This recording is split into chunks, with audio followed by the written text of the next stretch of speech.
El entierro. Amparo Dávila. A Julio y Aurora Cortázar. Volvió en sí en un hospital, en un cuarto pequeño donde todo era blanco y escrupulosamente limpio, entre tanques de oxígeno y frascos de suero, sin poder moverse ni hablar, sin permiso de recibir visitas. Con la conciencia vino también la desesperación de encontrarse hospitalizado y de una manera tan estricta. Todos sus intentos de comunicarse con su oficina, de ver a su secretaria, fueron inútiles. Los médicos y las enfermeras le suplicaban a cada instante que descansara y se olvidara, por un tiempo, de todas las cosas, que no se preocupara por nada. Su salud es lo primero. Descanse usted, repose, trate de dormir, de no pensar. Pero, ¿cómo dejar de pensar en su oficina abandonada de pronto, sin instrucciones, sin dirección? ¿Cómo no preocuparse por sus negocios y todos los asuntos que estaban pendientes? Tantas cosas que había dejado para resolver al día siguiente. Y la pobre Raquel sin saber nada. Su mujer y sus hijos eran acompañantes mudos. Se turnaban a su cabecera, pero tampoco lo dejaban hablar ni moverse. Todo está bien en la oficina, no te preocupes, descansa tranquilo. Él cerraba los ojos y fingía dormir. Daba órdenes mentalmente a su secretaria. Repasaba todos sus asuntos. Se desesperaba.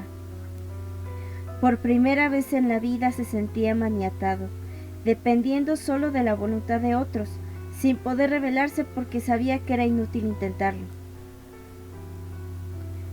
Se preguntaba también cómo habrían tomado sus amigos la noticia de su enfermedad, cuáles habrían sido sus comentarios.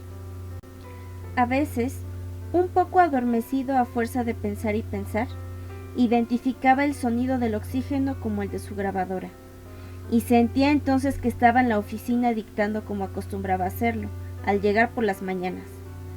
Dictaba largamente hasta que, de pronto y sin tocar la puerta, entraba su secretaria con una enorme jeringa de inyecciones y lo picaba cruelmente. Abría entonces los ojos y se encontraba de nuevo allí, en su cuarto del hospital. Todo había empezado de una manera tan sencilla que no le dio importancia. Aquel dolorcillo tan persistente en el brazo derecho. Lo había atribuido a una simple reuma ocasionada por la constante humedad del ambiente, a la vida sedentaria, tal vez abusos en la bebida, tal vez. De pronto sintió que algo por dentro se le rompía o se abría, que estallaba, y un dolor mortal, rojo, como una puñalada de fuego que lo atravesaba.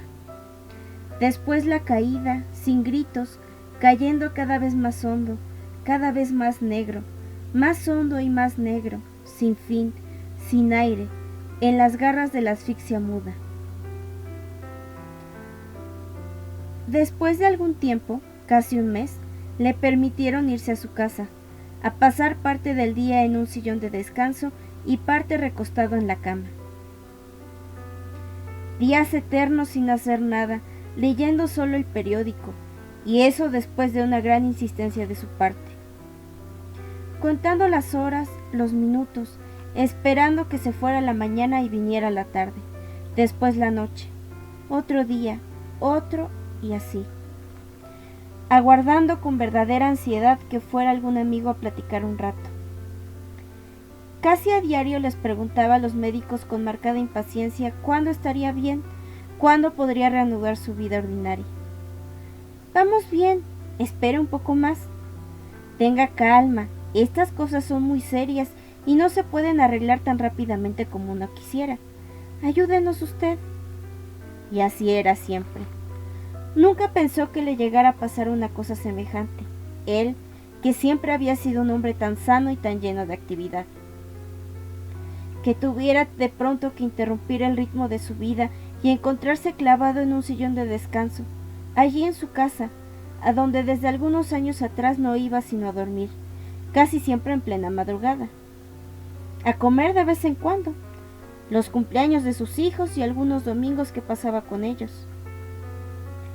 En la actualidad solo hablaba con su mujer lo más indispensable, cosas referentes a los muchachos que era necesario discutir o resolver de común acuerdo, o cuando tenían algún compromiso social, de asistir a alguna fiesta o de recibir en su casa.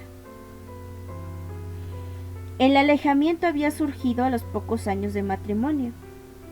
Él no podía atarse a una sola mujer, era demasiado inquieto, tal vez demasiado insatisfecho. Ella no lo había comprendido. Reproches, escenas desagradables, caras largas, hasta que al fin acabó por desentenderse totalmente de ella y hacer su vida como mejor le complacía. No hubo divorcio, su mujer no admitía esas soluciones anticatólicas y se concretaron solo a ser padres para los hijos y a cumplir con las apariencias. Había llegado a serle tan extraña que ya no sabía qué platicarle ni qué decirle. Ahora ella lo atendía con marcada solicitud, que él no llegaba a entender si era todavía un poco de afecto, sentido del deber, o tal vez lástima de verlo tan enfermo. Como fuera, se encontraba bastante incómodo ante ella, no porque sintiera remordimientos de ninguna especie. Nunca había tenido remordimientos en la vida, solo su propio yo tenía validez, los otros funcionaban en relación con su deseo. Pocos amigos lo visitaban, los más íntimos. ¿Cómo te sientes? ¿Qué tal va ese ánimo? Hoy te ves muy bien. Hay que darse valor, animarse. Pronto estarás bien. Tienes muy buen semblante, no pareces enfermo. Entonces sentía unos deseos incontrolables de gritar, que no estaba enfermo del semblante, que cómo podían ser tan imbéciles. Pero se contenía.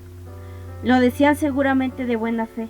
Además, no era justo portarse grosero con quienes iban a platicar un rato con él y a distraerlo un poco.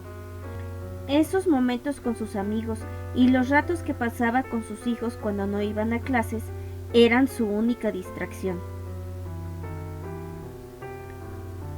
Todos los días aguardaba el momento en que su mujer se metía bajo la regadera. Entonces descolgaba el teléfono y en voz muy baja le hablaba a Raquel. A veces ella le contestaba al primer timbrazo. Otras tardaba, otras no contestaba. Él imaginaba entonces cosas que lo torturaban terriblemente. La veía en la cama, en completo abandono, acompañada todavía, sin oír siquiera el timbre del teléfono, sin acordarse ya de él, de todas sus promesas. En esos momentos quería aventar el teléfono y las mantas que le calentaban las piernas y correr, llegar pronto, sorprenderla. Todas eran iguales, mentirosas, falsas, traidoras, el muerto al hoyo y el vivo al pollo. Miserables, vendidas, cínicas, poca cosa. Pero de él no se burlaría, la pondría en su lugar, la botaría a la calle, a donde debía estar. Le enseñaría a que aprendiera a comportarse, a ser decente. Se buscaría otra muchacha mejor y se la pondría enfrente. Ya vería la tal Raquel, ya vería. Pálido como un muerto y todo tembloroso, pedía a gritos un poco de agua y la pastilla calmante. Otro día ella contestaba el teléfono rápidamente y todo se le olvidaba. Los días seguían pasando sin ninguna mejoría. Debe usted tener paciencia. Esta es una cosa lenta. Ya se lo hemos dicho. Espere un poco más. Pero él empezaba a observar cosas bastante evidentes. Las medicinas que disminuían o se tornaban en simples calmantes. Pocas radiografías, menos electrocardiogramas. La visita de los médicos cada vez más cortas y sin comentarios. El permiso para ver a su secretaria y tratar con ella los asuntos más urgentes. La notable preocupación que asomaba a los rostros de su mujer y de sus hijos. Su solicitud exagerada al no querer ya casi dejarlo solo, sus miradas llenas de ternura. Desde algunos días atrás su mujer dejaba abierta la puerta de la recámara, contigua a la de él, y varias veces durante la noche le daba vueltas con el pretexto de ver si necesitaba algo. Una noche que no dormía la oyó sollozar. No tuvo más dudas entonces, ni abrigó más esperanzas. Lo entendió todo de golpe, no tenía remedio y el fin era tal vez cercano. Experimentó otro desgarro, más hondo aún que el del ataque. El dolor sin límite ni esperanza de quien conoce de pronto su sentencia y no puede esperar ya nada sino la muerte.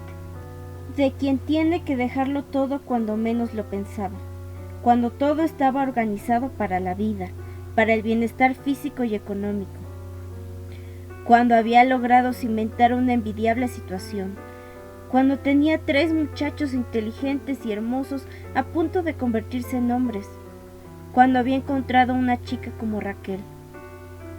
La muerte no estuvo nunca en sus planes ni en su pensamiento, ni aun cuando moría algún amigo o algún familiar pensaba en su propia desaparición.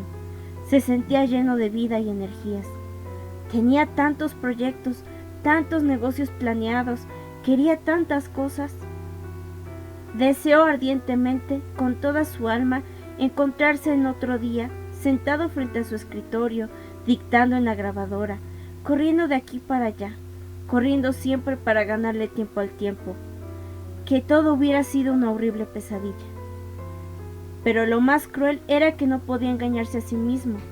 Había ido observando día a día que su cuerpo le respondía cada vez menos, que la fatiga comenzaba a ser agobiante, la respiración más agitada. Aquel descubrimiento lo hundió en una profunda depresión.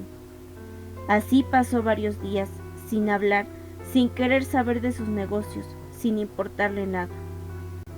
Después, y casi sin darse cuenta, empezó, de tanto pensar y pensar en la muerte, a familiarizarse con ella, a adaptarse a la idea.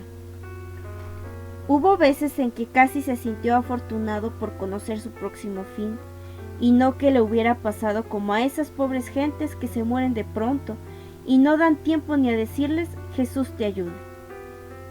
Los que se mueren cuando están durmiendo y pasan de un sueño a otro sueño, dejándolo todo sin arreglar.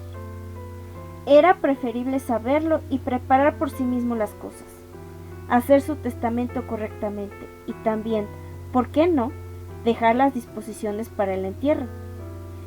Quería ser enterrado, en primer lugar, como lo merecía el hombre que trabajó toda la vida hasta lograr una respetable posición económica y social.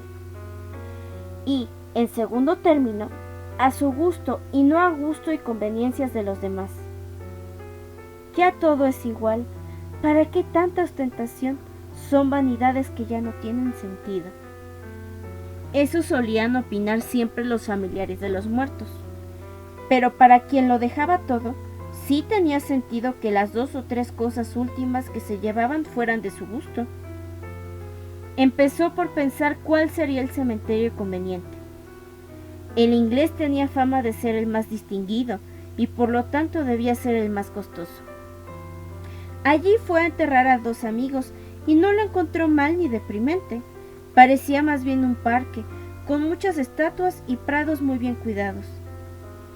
Sin embargo, se respiraba allí una cierta frialdad establecida, todo simétrico, ordenado, exacto como la mentalidad de los ingleses y, para ser sincero consigo mismo, nunca le habían simpatizado los ingleses con su eterna careta de serenidad, tan metódicos, tan puntuales, tan llenos de puntos y comas. Siempre le costó mucho trabajo entenderlos las ocasiones en que tuvo negocios con ellos. Eran minuciosos, detallistas y tan buenos financieros que le producían profundo fastidio.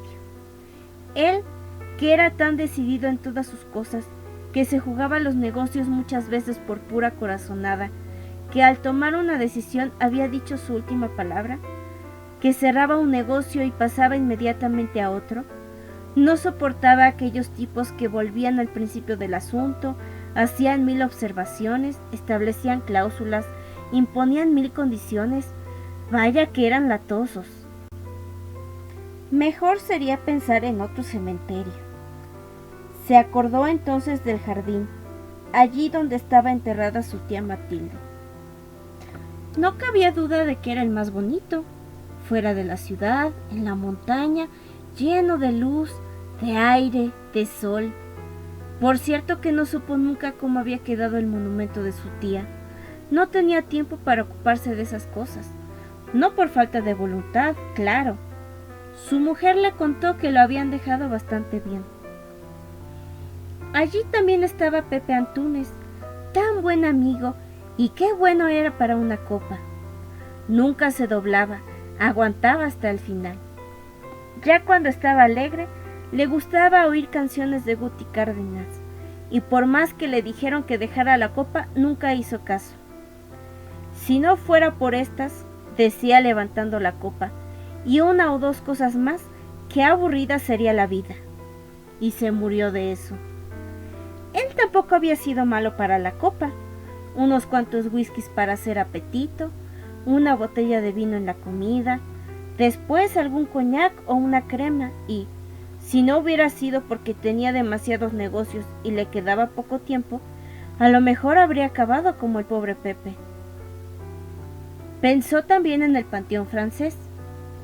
Tiene su categoría, no cabe duda, pero es el que más parece un cementerio, tan austero, tan depresivo.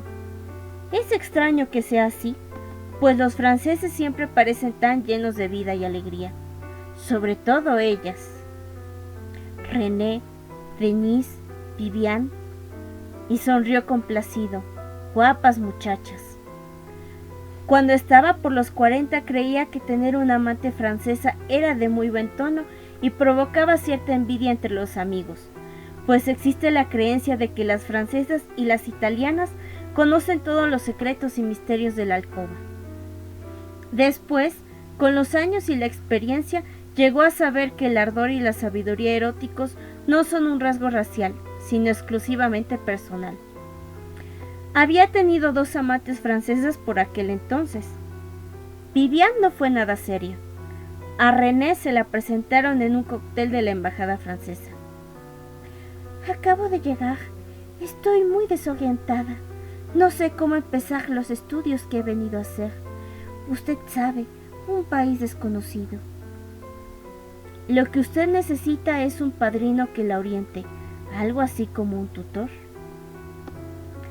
La mirada con que ella aceptó el ofrecimiento fue tan significativa que él supo que podría aspirar a ser algo más que un tutor. Y así fue. Casi sin preámbulos ni rodeos se habían entendido. Con la misma naturalidad con que algunas mujeres toman un baño o se cepillan los dientes, aquellas niñas iban a la cama. Le había puesto un departamento chico pero agradable y acogedor. Una pequeña estancia con cantina, una cocinita y un baño. En la estancia había un couch forrado de terciopelo rojo que servía de asiento y de cama, una mesa y 2 libreros. René llevó solamente algunos libros, una máquina de escribir y sus objetos personales. Él le regaló un tocadiscos para que pudiera oír música mientras estudiaba. Ella nunca cocinaba en el departamento. Decía que no le quedaba tiempo con tantas clases y se quejaba siempre de que comía mal, en cualquier sitio barato. Los hermanos estudiaban aún. El padre, un abogado ya viejo, litigaba poco. Por lo tanto, de su casa le enviaban una cantidad muy reducida para sus gastos. Él no había podido soportar que René viviera así y le regaló una tarjeta del Diners Club para que comiera en buenos restaurantes. Al poco tiempo tuvo que cambiarla a otro departamento más grande y, por supuesto, más costoso. Ella se lamentaba continuamente de que el departamento era demasiado reducido, de que se sentía asfixiar, de que los vecinos hacían mucho ruido y no la dejaban trabajar. Después tuvo que comprarle un automóvil, porque perdía mucho tiempo en ir y venir de la escuela. Los camiones siempre iban llenos de gente sucia y de léperos que la asediaban con sus impertinencias. A veces hasta necesitaba pedir ayuda, y claro que él no podía permitir esas cosas. René le había gustado mucho, era cierto, pero nunca se apasionó por ella. La relación duró como un año. Después ella empezó a no dejarse ver tan seguido. Tengo que estudiar mucho, Reprobé una materia y quiero presentarla a título de suficiencia. Un compañero me va a ayudar. Cuando ella tenía que estudiar, lo cual sucedía casi todas las noches, él pasaba a llevarle una caja de chocolates o algunos bocadillos. Ella abría la puerta y recibía el obsequio, pero no le permitía entrar. Estando tú, no podré estudiar y tengo que pasar el examen. Le daba un beso rápido y cerraba la puerta con un au revoir, chérie. Él se marchaba entonces un poco fastidiado en busca de algún amigo para ver una variedad o a tomar algunas copas antes de irse a dormir a su casa. Aquel día le llevó los chocolates como de costumbre. Se había despedido y ya se iba cuando notó que llevaba desanudada la cinta de un zapato.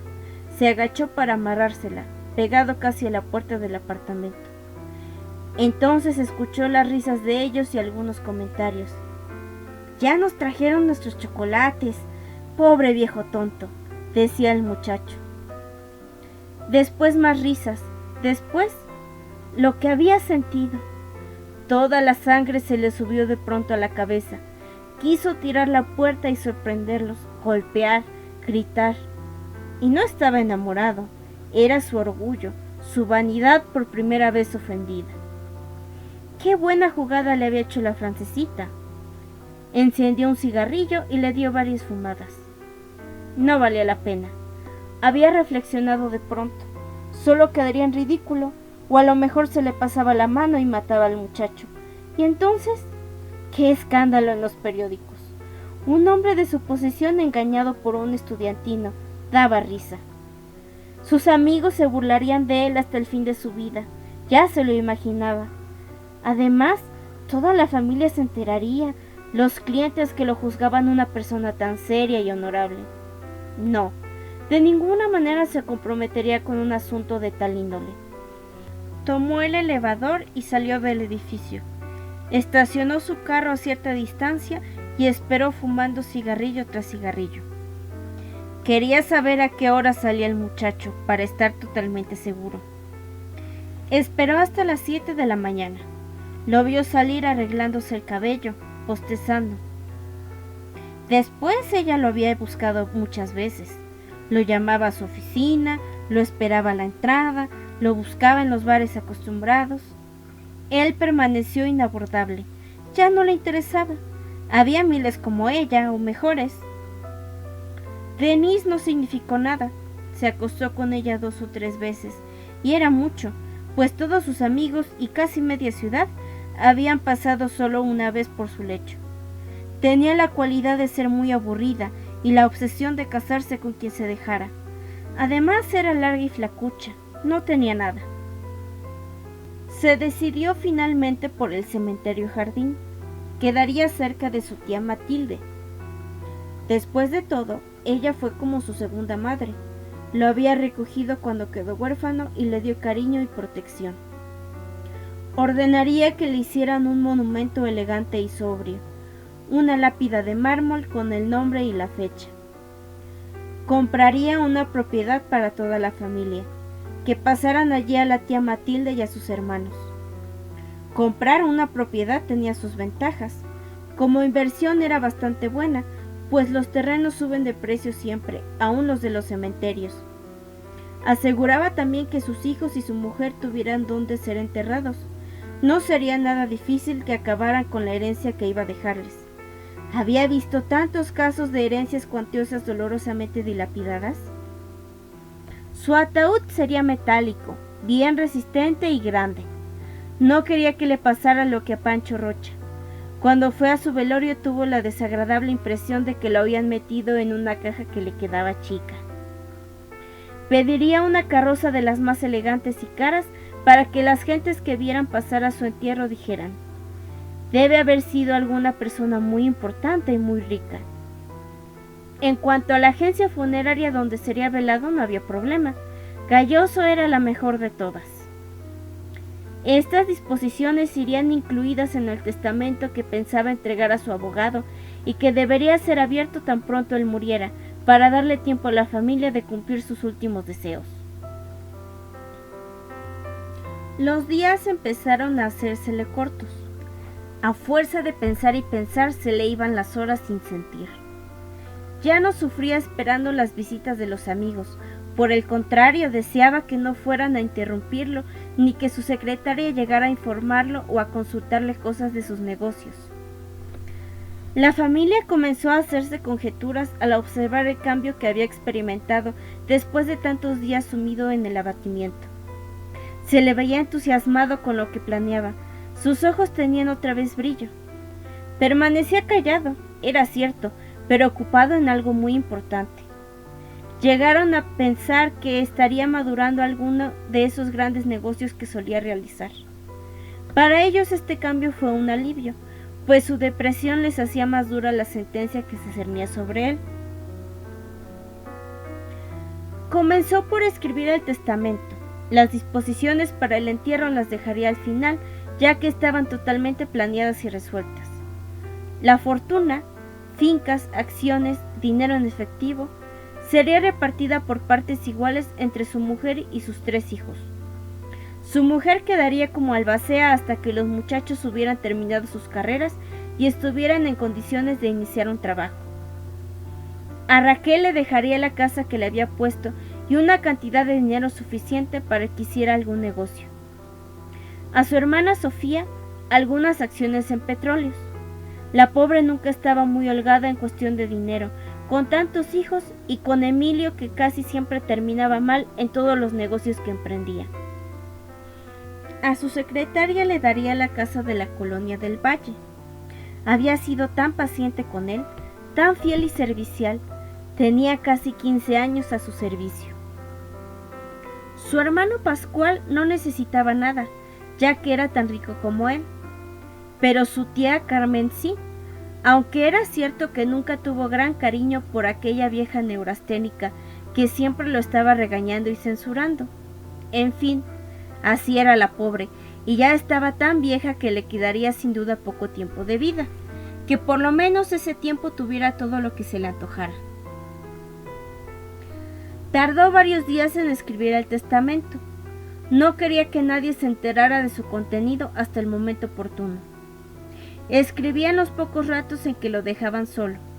Cuando alguien llegaba, escondía los papeles en el escritorio y cerraba con llave el cajón. Todo había quedado perfectamente aclarado para no dar lugar a confusiones y pleitos. Era un testamento bien organizado y justo. No defraudaría a nadie. Solo faltaba agregar allí las disposiciones para el entierro, lo cual haría en cualquier otro momento. 2 cosas deseaba antes de morir: salir a la calle por última vez, caminar solo, sin que nadie lo vigilara y sin que nadie en su casa se enterara. Caminar como una de esas pobres gentes que van tan tranquilas sin saber que llevan ya su muerte al lado, y que al cruzar la calle un carro las atropella y las mata. O los que se mueren cuando están leyendo el periódico mientras hacen cola para esperar su camión. Quería también volver a ver una vez más a Raquel. La había extrañado tanto. La última vez que estuvieron juntos cenaron fuera de la ciudad. El lugar era íntimo y agradable, muy poca luz, la música asordinada, lenta. A las 3 copas Raquel quiso bailar.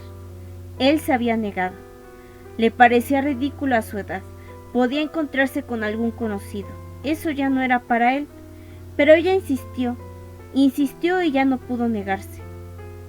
Recordaba aún el contacto de su cuerpo tan generosamente dotado, su olor de mujer joven y limpia, y, como si hubiera tenido un presentimiento, la había estrechado más. Cuando la fue a dejar a su casa, no se quedó con ella.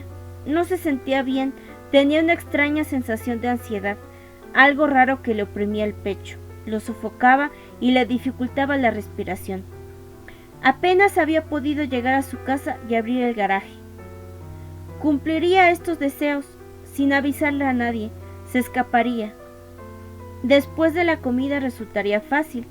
Su mujer dormía siempre una pequeña siesta y los sirvientes hacían una larga sobremesa. Él pasaba siempre las tardes en la biblioteca, donde había una puerta que comunicaba con el garaje. Por allí saldría sin ser visto. En el closet de la biblioteca tenía abrigo y gabardina. Cuando regresara les explicaría todo. Ellos entenderían. En su situación ya nada podía hacerle mal, su muerte era irremediable. Se quedara sentado inmóvil como un tronco o saliera a caminar, para el caso ya todo era igual. En aquel momento entró su mujer. La tarde estaba fría, llovía un poco, era mejor irse a la cama. Accedió de buena gana y se dejó llevar. Antes de dormirse volvió a pensar con gran regocijo que al día siguiente haría su última salida.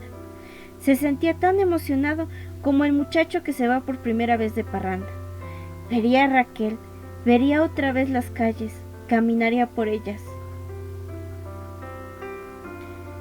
Estaba en la biblioteca, como de costumbre, sentado en su eterno sillón de descanso.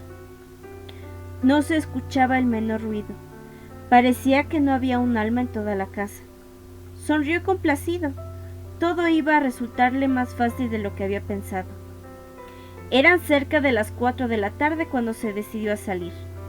Sacó del closet la gabardina, una bufanda de lana y un sombrero. Se arregló correctamente y escuchó pegado a la puerta, pero no había la menor señal de vida en aquella casa.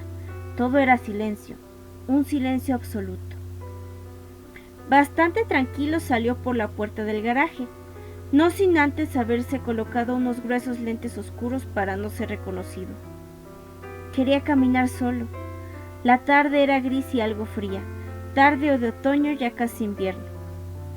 Se acomodó la bufanda y se subió el cuello de la gabardina. Se alejó de la casa lo más rápido que pudo. Después, confiado, aminoró el paso y se detuvo a comprar cigarrillos.